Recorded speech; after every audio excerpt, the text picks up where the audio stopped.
Right, hello everybody, I'm Alex Templeton. I work with the Eastern New Energy Project, and we are a project that's been set up to help organisations decarbonise in various shapes or forms. Jo, do you want to say?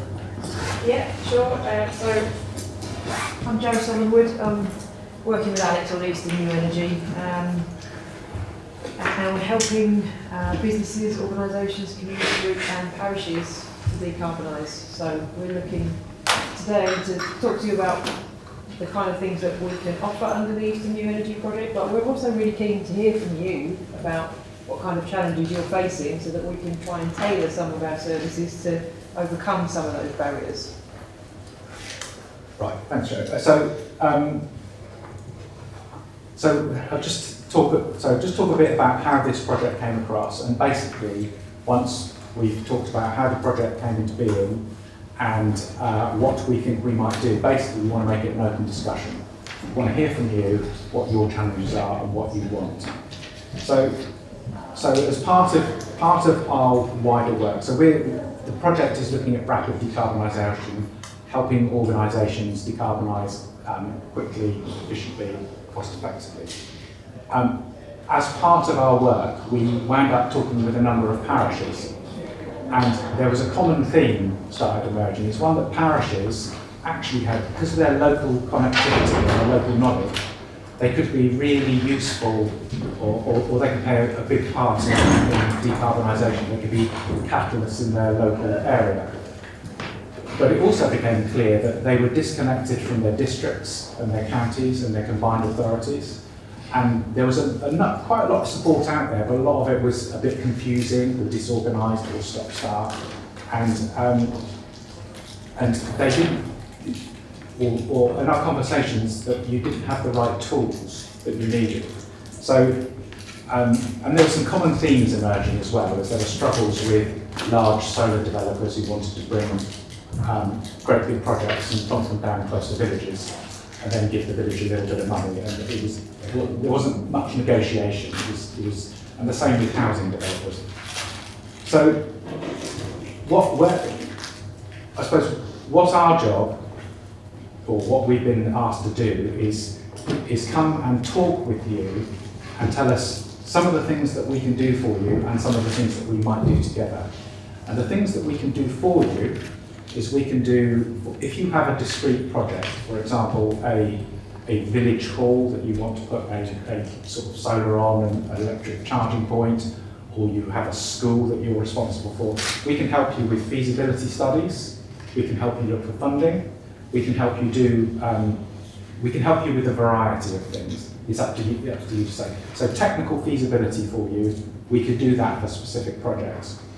But I think the more interesting thing that we wanted to do was gather a group of parishes together, maybe sort of 5 to 10, and then work together with you to work through your challenges and your problems and help design the sort of support that you think that you need to sort of develop a net zero action plan and to deliver that plan.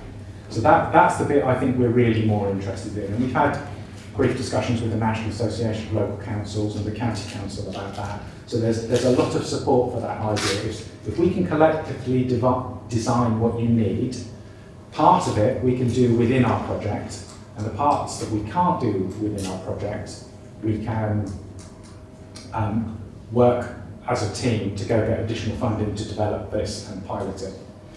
And I suppose from the conversations with the parishes we've had so far, there's a number of themes that have emerged in terms of the sort of things that you might need. One is data. Where do you get the data to help you take a decision?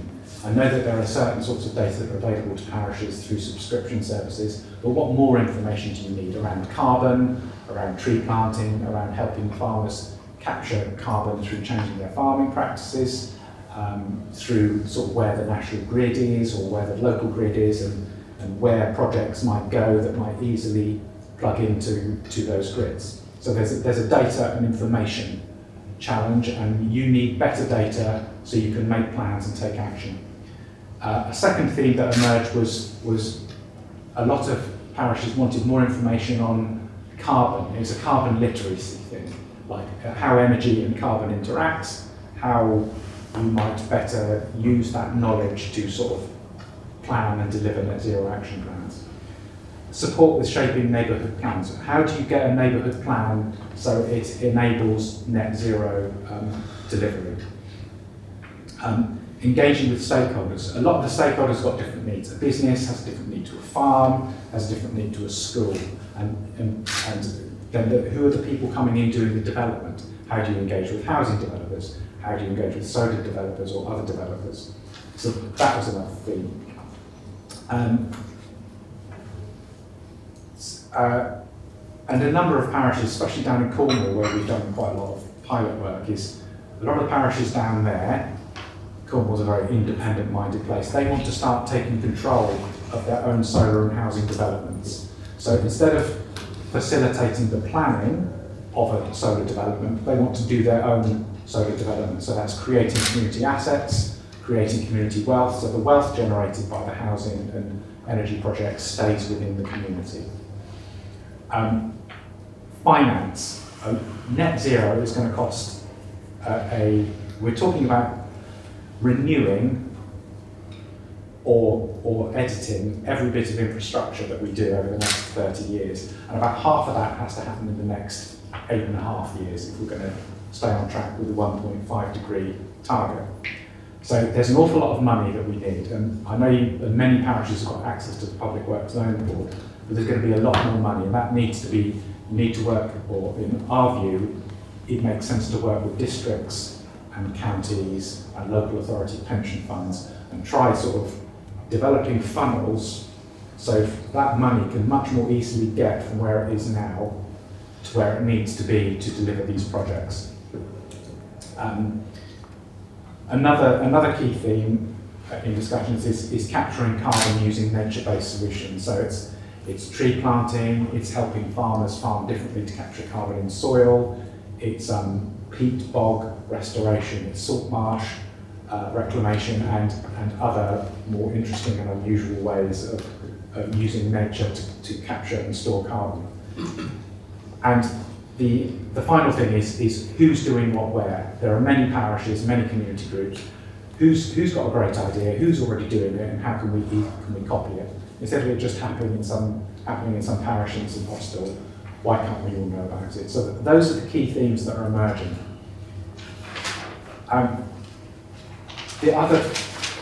Because of our project is funded by ERDF, European Regional Development Fund, we can only help the parish if it has a business entity. So if you have an SME or a social enterprise or a charity, that's easy for us to work with. If not, it's quite easy we've worked with other parishes where we've helped them set up charities or social enterprises in order to deliver things. So there's an eligibility question to receive the support. I think that's the main bit about what, and this is just our first thinking from our initial conversations. The most important thing is to hear from you and to say what your challenges are, what you want, and can we help you get some of that. That's it. I'll just throw it open to the floor and say, who wants to say something about the challenges that you've got or what you might need? Hi, yeah, I'm Claire McCoy from Frampton Parish Council.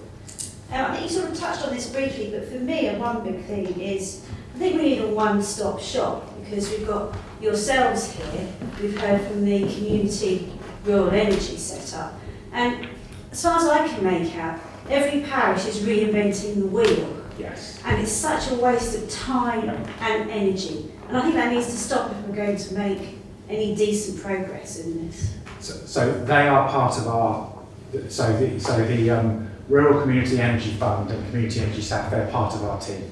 Right, well that's good. So, but no, you're absolutely right. I mean, reinventing the wheel it drives me mad, and it happens everywhere. Yes. And it happens in every business, in every charity, in every organisation in the country is sat there thinking, how do we do this? And they're all thinking the same thoughts and having the same barriers and simplifying things. And the one-stop shop, as you say, we do need to get much closer to that. But that's part of what we hope to be able to do. And we're not going to, if there's already a service that exists elsewhere, we're not going to redesign it. We'll just bring it to you and say, does this meet your needs? And if so, how might we, if it doesn't, how might, or does it nearly meet your needs, how might we change it so it does? Okay. Is it a bit of design or more data in a platform, whatever it is. So we're here to find hacks, shortcuts, move fast. If we're going to do a 45% carbon reduction in 8.5 years, we can't spend another 2-3 years designing and thinking. We've got to find things that work in 3 months, in 6 months. So in some ways, Eastern New Energy sort of takes that role of the one-stop Yes. shop solution, in that we will try and find those solutions for you and point you to solutions that already exist, or, as Alex said, look for ways to improve those solutions to meet your needs if it doesn't already. So if we came to you as a parish and said, right, we've got this plan, this is what we want to do, you'd say, that's marvellous, this is everything you need that we are aware of that can help you, and these are your contacts to save me spending 2 months shopping around trying to garner that information. You can offer that service, or you hope to. We can offer bits of that service now. If you need a survey on your parish hall for solar and an EV charger, we can do that right now, as long as you have this legal vehicle that we can help. But if there are things you say, I want to know, I want this information because it helps me to achieve this goal, and we don't know where it is, or we need to design something to do it, then that's again something we can do. But I also think part of the problem is I might not necessarily know what I don't know. So I need you to tell me what I don't know and what I should know and what I need to be looking at. So I didn't want to go here, but part of our project is because we've been set up because a lot of this country, we're heavily focused on new technology. Virtually all of our budget, and actually across the world, over the last 50 years or whatever, there's the problems of technology, and there's the problems of how we deploy that technology, the social context in which we do it, our governance, our councils, all the rest of it. Less than 0.1% of all the research on climate change has gone into the how do we deliver this stuff. All of the rest has gone into technology and sensors and all the rest of it. And which is crazy because most of the problems that we're going to have in the next 30 years are social problems, are governance problems. It's how do we do this? How do we change this infrastructure we're living in while we're all living in it to a completely new technology? It's a really difficult challenge, and we've spent very little time thinking about it.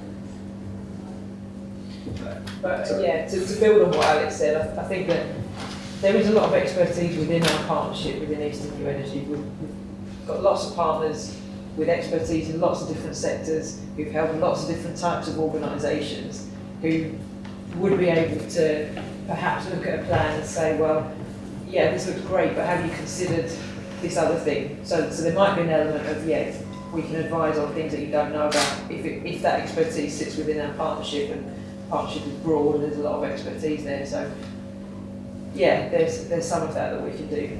Sorry, just to step back. In the partnership, we've got energy project development, construction, retrofit, electric vehicles, data. We have expertise in all of those areas and more. Can I just press you on that a little bit? Just as we talk about what works well, and then they'll give us an idea of how we can get to this unknown unknowns kind of thing. Because what really worked well for in my opinion was the joint procurement approach that was done for the solar panels. That was a solution which was just there ready to be picked up, and it was advertised to people, so there was some knowledge of it. I think there's a lot of stuff that's perhaps being done in the background, we just don't know about it. So the next big challenge we're going to have is retrofit. We heard a bit about that this morning. Glenn was talking about listed buildings and so on. I think a package which says if you're tackling retrofits, everybody's going to be doing it in a major way. The steps you need to take are this, this, and this, and this is the training program that we put in place or InfoTAC we put in place for conservation officers, who are equally going to be in endangered species, I imagine, quite quickly, if we don't find a positive way to work together with these people. So that's something which I think perhaps you could talk about that. Absolutely. We've got a pilot that should start soon in Uttersford in Essex, Right. where we're taking the parish and we're going to be going house by house, business by business, farm by farm, to do a plan for each. Then we don't know how much it's going to cost. We haven't. It's learning. There was a pre-pilot in Sussex a couple of years ago. It's called Community. Yes, because we're having to learn how to do all these things. And what we're trying to do here is ask questions and learn with you, because who likes things being done to them and having imposed upon them? Very few people enjoy having things imposed upon them. I'm one of those people. So we're trying to collaboratively work out what we need and help to create that, rather than sitting bays in central government, who they are sat there thinking, how do we make councils do things? How do we make parishes? Well, they're not even thinking about parishes, if I'm being honest. So that's what we're trying to do, is do things in a different way and work with the people who are going to be affected to try and design it together. That's the plan. So I don't know if that gets wide support, that the retrofit is a priority. Definitely. Yeah. I mean, are you suggesting that we just put that on the agenda, or do you want to chat about something? I'm really happy either way. No, we should hear a bit more, some other views, I think, first. Yeah. Well, my parish's problem is almost quite the opposite. How do we stop people building? We are a very small parish covering a very large area, and that a lot of that area is open common land. And what is the common land is agricultural land. So it's a huge lum in our part of the county. And we have developers who are lining their pockets, building totally inappropriate mansions that are bought up by people from Essex and London at inordinate prices. So our poor local children cannot afford to buy. They opt out of their promise to include affordable houses, and we don't need them. We don't need the houses, we don't need the people actually, because we need the lungs, we need the air, we need the space, and so does all the communities around. There's a lot of different threads in that particular story.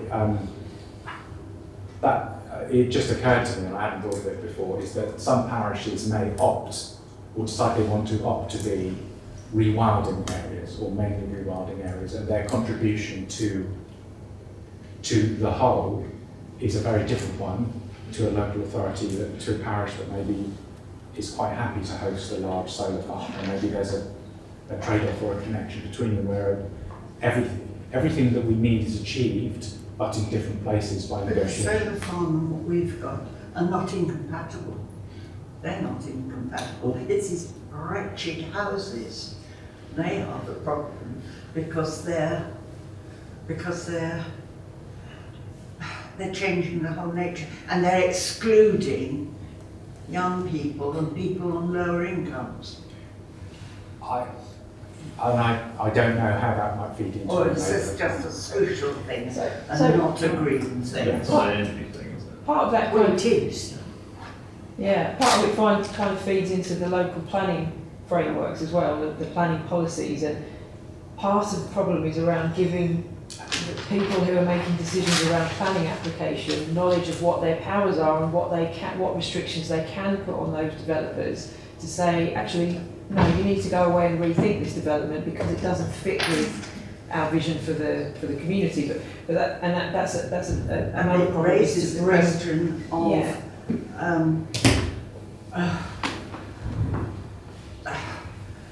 how are they getting this planning permission? What? Corruption?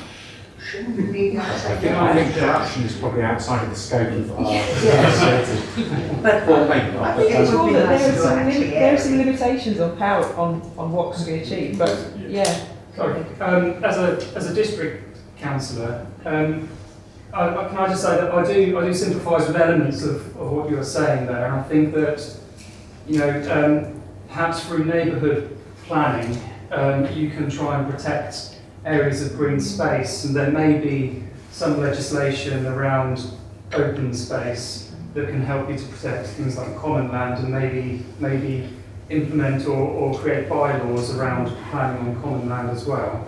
Oh, well, So that's there's- in place. That definitely is in Yes. place. Open spaces, all these people. But perhaps it's not development per se that's the problem, but the type of development and the character of that development.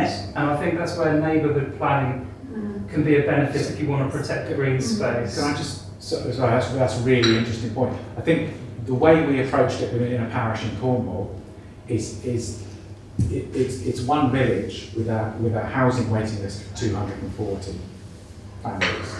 It's an insane parish in many ways, and they've decided to take control of the process because there are big developers coming in to, as you say, build 4 and 5 bedroom houses for people who live a long way away from the place.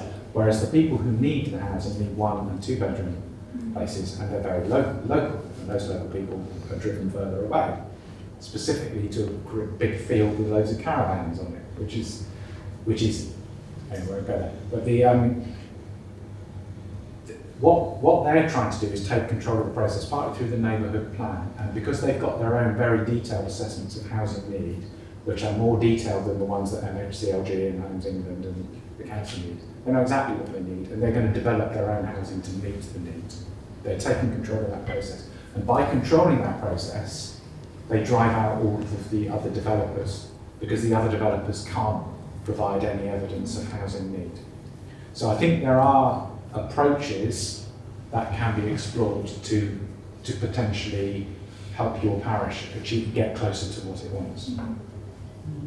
So, sorry. I was just thinking about listening to this. I mean, you're talking about needing to increase biodiversity and increase carbon absorption in the future, and it occurs to me that green open spaces are exactly what do that, and that needs to become far more valuable, and that will make a difference to the way in which planning happens, hopefully in the nearish future, in the next few decades. In other words, large-scale building development for very, very low density is presumably just not going to be on because it is no longer sustainable, and the green space is in any case much better used for biodiversity and carbon absorption.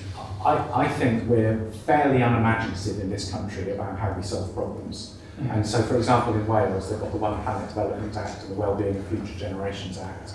And some of the developments that are emerging in Wales is they will only allow you to build if you're 50% self-sufficient and basically carbon neutral across the whole development. So those are very specific sorts of developments, but because and people have to evidence that they prove they meet those standards on an ongoing basis, they're allowing all sorts of different development, and different groups are coming up with different solutions to that.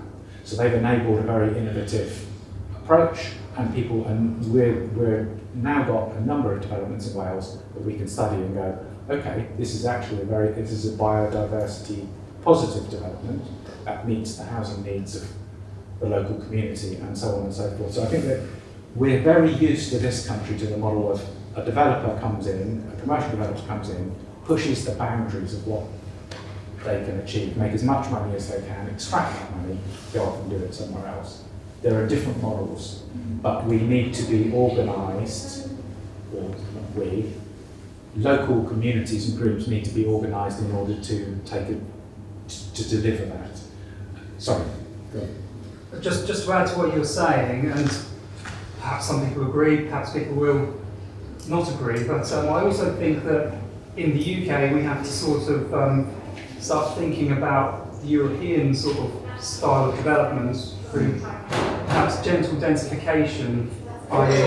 that we may be better off living in sort of high density areas rather than sort of large houses with big back gardens and things, because if we were doing this, then we would be able to more easily sort of lay public transport infrastructure and we'd be able to reduce the footprint in which development is taking up, and we'd be able to assign more of that for green space.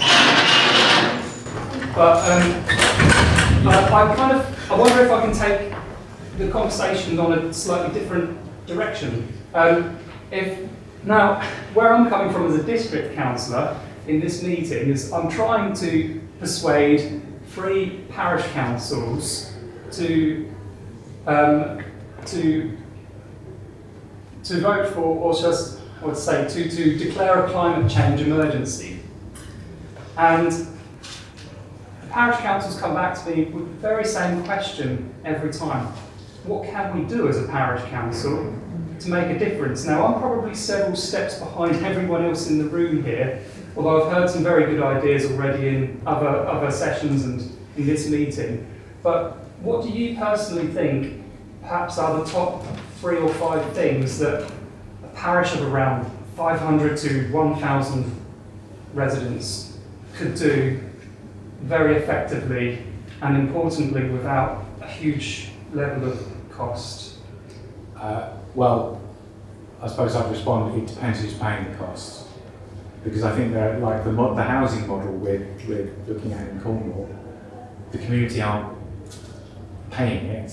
Triodos Bank will probably fund it, and then as the rents over 25 years will pay for it, and then that's community wealth, community assets.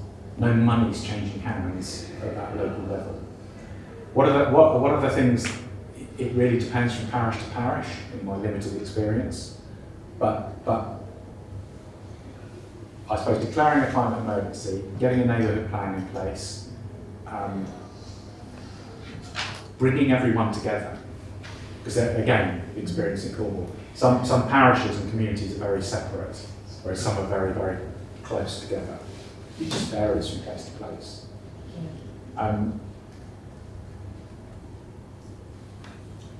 I think yes, and also coordinating with districts and counties, so you've got the backup, and that's more, I believe, on the districts and the counties that are better resourced. I know they're really under-resourced, but they're still better resourced. And we're talking with Essex County Council, are looking at how we do that, and how they sort of align. And again, in Oxford, there's 53 parishes. We're going to bring them all together with the district and the county and try to align. We've done a big data map of the whole of the district, and we're going to be looking at energy projects, we're going to be looking at housing projects, we're going to be looking at EV infrastructure, and we're trying to get everyone in the room who needs to be in the room there to take the decision. So it's not something taken by a private developer or county or district. It's everyone's in the room, and we collectively decide how we do this. And the other thing with energy and carbon, of course, these are complex, big systems. It's really hard to work on them as individual projects. It's much better to think about them at a large scale. Sorry, there's somebody behind. Just building on that question really about what to do. As a parish council that has a robust neighbourhood development plan, but has identified many areas in our village improvement. The debate that we're having is whether to concentrate on one project or to be spread thinly across. Is there a logistical, which is better, do you think, in the present climate? Okay, if we've got 8.5 years to reduce emissions by 45%, I don't think we can do things in sequence. We've got to start looking at doing things in parallel. And that's part of why we want to work with a group of councils to figure out what the barriers are, what we can do to remove them, how we support parishes. When I say we, I mean collectively figuring out what we need, developing it, putting it in place, testing. I think the other side to it is that one thing to look at is to assess all of these different ideas that you have in terms of what will their impact be, and try to pick, as Alex said, it's good to work on these things in parallel, but maybe pick the 2 or 3 that have the biggest impact, and focus 75% of your efforts there, and then 25% of your efforts on keeping all of the other projects in the background ticking over and trying to progress. The other thing is, I would say, kind of combining those 2 points, is don't underestimate the level of influence that you can have and how much impact that influence can have further down the line. So although there may be things that parishes do not control directly, you probably have a lot of influence to change behaviour in other people or other influence local authority action. Or particularly if you work together. Particularly if you work together, exactly. Well, yes. we made that, sorry, there's lots of hands up. We had a meeting with Suffolk County Council this morning, exactly that point was made. And if a number of parishes can come together and talk to the council and say, we want this, we need this, that makes it a lot easier for the officers in the council to get those resources to help make them happen. Sorry, there's so many hands up now, I've lost track of them. Sorry. I'm from Kensingland. We have declared a climate emergency. We have a robust local plan. We have numerous plans. We've just taken on some woodland. We're trying to take on all of the district council's land in the parish. Hopefully we'll get that. But we don't know where we actually stand. We don't know what our carbon emission was when we started. We don't know how much we've got to reduce to get it to where we need it to be. We need somebody to come in and audit to say, well, this is how much you as a parish council need to lose, and this is what the village needs to lose, and if you can work towards both of those at the same time, we can definitely help you with that. good, but we have not got a clue. One of the problems is lots of different agencies, and the point about everyone reinventing the wheel all the time. We've also got Sarah Gill of Groundworks. Yes. She came and did set up a survey for us at Homesley so that we could have an audit of carbon emissions and how great the problem was. How helpful that is, I don't know, but it's a starting point. Yes, sometimes it's useful to have a baseline, sometimes it's more important to just act. If Yes, it's an obvious thing. Yes, it's an emergency. Well, exactly, and we're not treating it as an emergency. Well, we're wading through treacle. We have a government, we would have had carbon neutral new housing from 2016 on. Okay, but for a government that binned the building regs at that time. I can definitely tell you that solving the problem of central government is outside of the scope. but that's where emergency action comes from. Yeah. Where's the 50-mile-an-hour speed limit? We had it back in 1976 when there was a trivial oil emergency. Now there's an existential oil emergency. There's no end of things. It is outside our scope, but we are wading through treacle. Yeah, it is that. Sorry, lots of... Hi, I don't, to the district councils asking the questions, our parishes, even smaller, it's 370 individuals. And just to give you a few, I don't know what level you're looking at, but as a parish council, we have switched to a renewable energy supplier, which has slashed our electricity prices. We've had LED lighting put in. We've expanded our recycling point, which is generating income for us as a parish.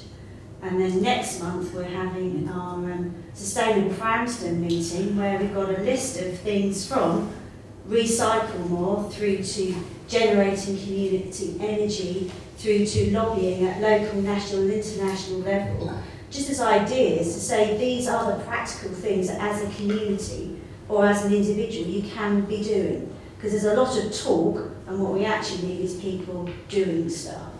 And so that's what we're trying to promote, and it might be of interest to your smaller parishes. That's fantastic, thank you. And to add to that, 2.5 years ago, I estimated the carbon footprint of the village. It's not difficult, it's like everything online.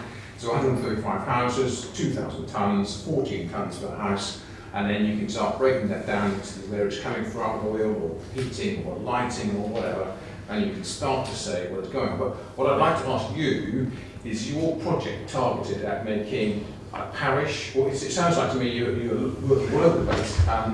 We want to see every parish becoming net zero.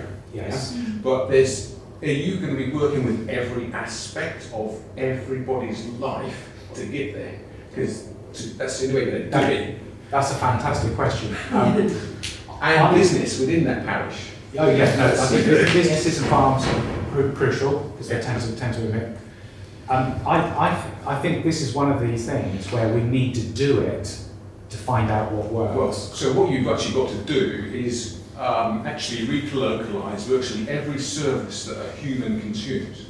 So we currently have a centralised food system that is not fit for purpose. It has so many externalities that are unseen, it's untrue.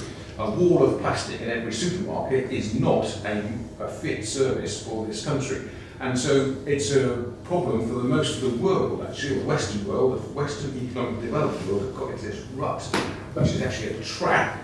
And just to let you understand my perspective, I'm a farm manager on a large arable farm. I'm currently the county chair for the National Farmers Union, and I've done my transition training some 20 years ago with transition terms, etc. I'm a member of Greenpeace, I'm a member of Friends of the Earth, and I've been watching it for too many years and realised that actually it is one heck of a significant problem that we have. So a number of other people have said similar things to us, and one of the things we're doing in Suffolk with the university and the council and the clinical commission groups is setting up a data trust. And the purpose of the data trust is to bring together all of the data for the county that is relevant to decarbonisation and biodiversity and all the rest of it, and start enabling the private data and the public data to be put together in a way that all of us as citizens, businesses, parishes, whoever, can use it to take better, faster decisions. Okay, so how many newts are in my pond or how many barn owls fly are not going to be significant, arguably. They need to be the positive result at the end of it, but they don't need to know that at the moment. No, that data is, sensing and capturing that data is probably a long way down the road. But the point is local food systems are things that you can begin to take action on. You can relocalise consumption and production if you know where the food is, what the data flows, and if you can aggregate demand through parishes, through individuals to business, to steer that demand towards different ways of doing things. So now, that's not easy. Example, 10 years ago this country had 1,100, whether we eat meat or not in the future is another matter, which we have to understand. Some will reduce their diet or intake of that. But 10 years ago, we had 1,100 abattoirs in this country, which meant that with a bit of luck, you had somewhere local to take your animals that met the food chain for us as humans. Now we're down to 200. They are centralised economic monsters, and they have to run on high output and high input and high output to actually serve this system that we have. So I would suggest that whatever energy it is that a human requires, whether it's food or electrical, or hydrogen, or whatever else, they all have to be relocalised tremendously. And I think the world of data and analytics and algorithms. I don't need any data to work that one out, really.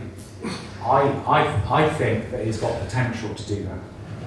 Information allows people to take decisions. All this measuring is taking far too long, in my opinion. I agree with that. Kicking the can down the road. That is a fair point. Well, that's interesting. There is a problem here, surely. I mean, localisation sounds terrific, but it's extremely inefficient. Go back 200 years and you'll find that most farms had a mixed enterprise. They had cattle, sheep, pigs and what have you, and all of those products actually went to local people. Now we unfortunately have a large urban society now, which is very difficult, which actually means that the surplus from the areas that should be producing locally, the surplus from that should then move in an energy efficient way, and something like that's got to happen. So when today the people were talking later about the changes that are needed and they cannot be seen, they are so radical, they probably cannot be So seen. what we do have the scope to look at is to start saying, okay, so this is one parish, one strand, and your role with the NFU, very interesting, we've done a lot of work with the NFU in the past. Yeah. They don't agree with me all the time. It's very hard, they're normally about 10 years behind the curve. This is frightening. But the point is we can, for example, say, okay, this is an interesting this is one parish that wants to look in depth, maybe with a couple of other parishes nearby, and explore what relocalisation looks like. And that would probably, given how government funding works, it would start as a model, but that wouldn't say it didn't turn into a demonstration. Yeah, absolutely. I think there are some calculators. The NFU climate change provider sent me some stuff earlier this year, which I'm going to try and look at. And actually, what I was looking at, how to provide, what area of land it takes to provide the staples, say, for a community of 1,000 people. And then you can scale it up or down, you know, in your local area. And you can see how then we would actually create a diverse landscape. Because everyone talks about the diversity loss, it's because of monocultures. So we ought to have a diverse food production system in order to change, I think. I would love to continue this conversation. Yeah. Sorry. Can I take us a little bit in a different direction now, because we're at a time.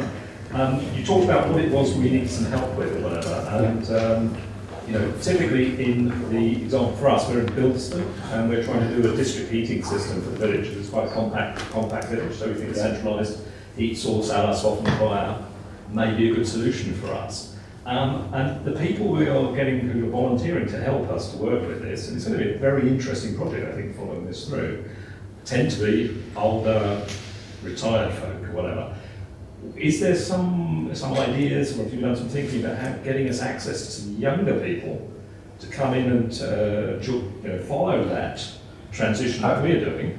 I know we talked about, we looked a little bit at the university connections and so on, but I think some of those perspectives into the programme would then give a generation who go out, because once we're finished, I think the people who are doing it are going to be finished as well. Okay, so are you saying you want some heat network consultancy to... No, well, consultancy is not a problem, because we can get that through the feasibility study grants and so on and so forth. What I'm saying is, real young people who would follow that project through and then could use that as a stepping stone to develop their own career paths, potentially, rather than just handing the money to consultants externally. So the University of Suffolk, we're closely connected with the University of Suffolk, and I think East Suffolk College as well is part of all of this. I see no reason why, if you were doing that, we couldn't try and attach an apprentice case study or something. Exactly. Yeah. But again, and of course, anything that we do might be an opportunity for students and apprentices to come and work with you and support you, and they learn how to work together, they learn about real problems on the ground, they learn an awful lot through doing this. You mean work experience, as it were? I think it's more like sort of volunteer student. I mean, there are some things where there are some programs where work experience would make sense, but I think a lot of the things that we're talking about here are quite early stage, trying to work out what it is you need rather than delivering what you need. The work experience is itself a learning experience. It is, but I'm not. There are people who know a lot more about that kind of thing than I do, who are part of our team, who could have discussions with you. I think that's something we've not been able to address, because it is, to a certain extent, it is coffin lodger country, if I can put it that way, and we are not over endowed with young people where I can reach into the community, particularly who have already expressed an interest in working on something like this. So I can imagine, as a young student, I would have been animated and motivated to take part in something like this and I could take a large amount of responsibility early on. I think there's quite a lot of 20 to 25 years out there who are just thinking, there's no other game in town. I want to be working in decarbonisation and net zero because there's no point in being anything else. I want their phone numbers. Well, I think it's part of our job to the University of Suffolk to try and surface them and see if we can broker some kind of mutually beneficial support. Exactly. Sorry. When we're talking about major areas that we obviously are common amongst all of us, I would still think that probably transport is going to be the biggest one. We talked about the fact that it is the biggest contributor to carbon issues.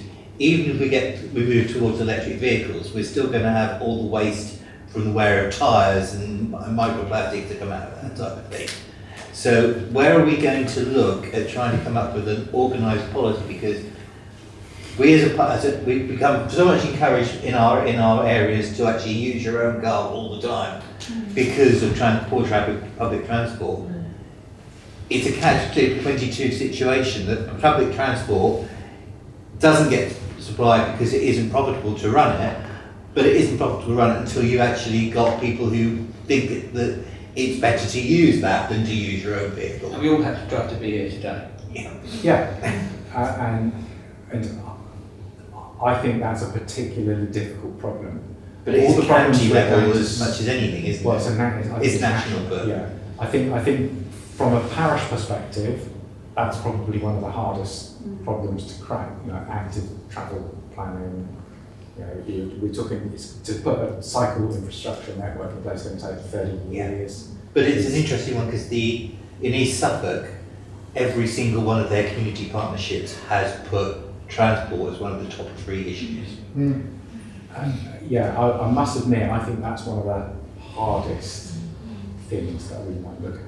I'm kind of conscious that we've been asked to go back in about 10 minutes. I'm sorry.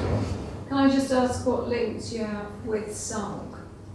Who are Sal? Well, SARC are the Suffolk... Oh, sorry, Sally. Sorry, Sally might be... Sally facilitated all of this and she's the reason you're here.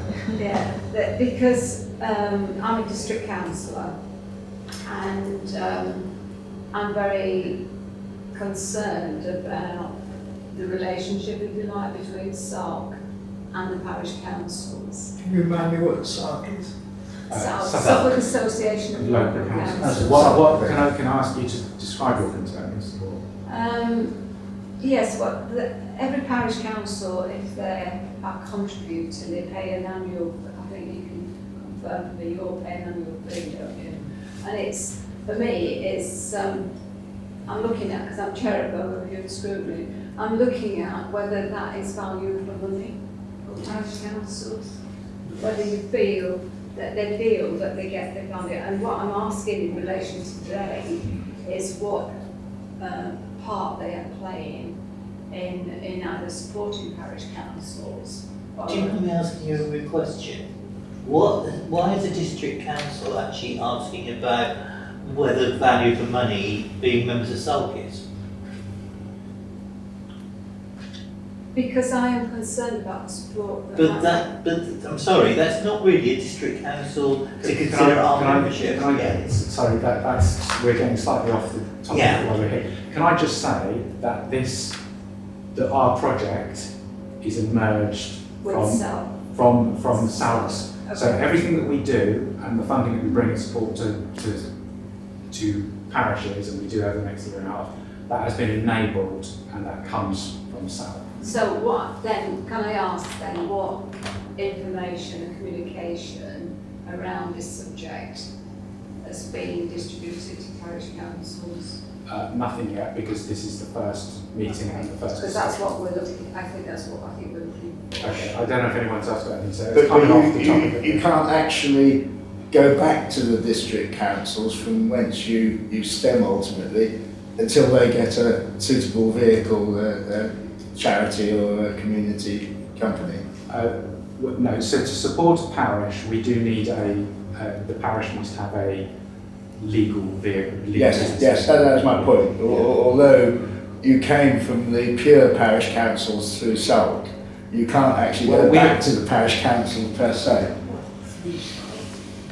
We hope that any of the work we do will provide benefit for all councils in the long run. Sorry. In establishing a legal vehicle or charity or CIC or whatever it may be, can parish councils merge to form this? So can that charity or that organisation be composed of multiple parish councils? So rather than having all these very individual organisations for each parish council, can 5 parish councils or however many join up basically to establish this organisation? Yes, but it makes our life much harder. Really? So, sorry, I wasn't guessing at you through that. I'm just saying it's a bit incongruous. But that's a route into this legacy EU money. Yeah, so just to be clear, we're funded through the European Regional Development Programme. Yeah. We're a research project.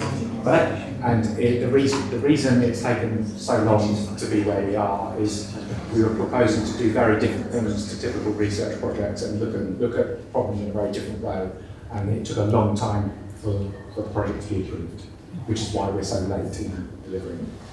So I don't know if it's not. So I suppose we're really keen to work with parishes who want to be part of this.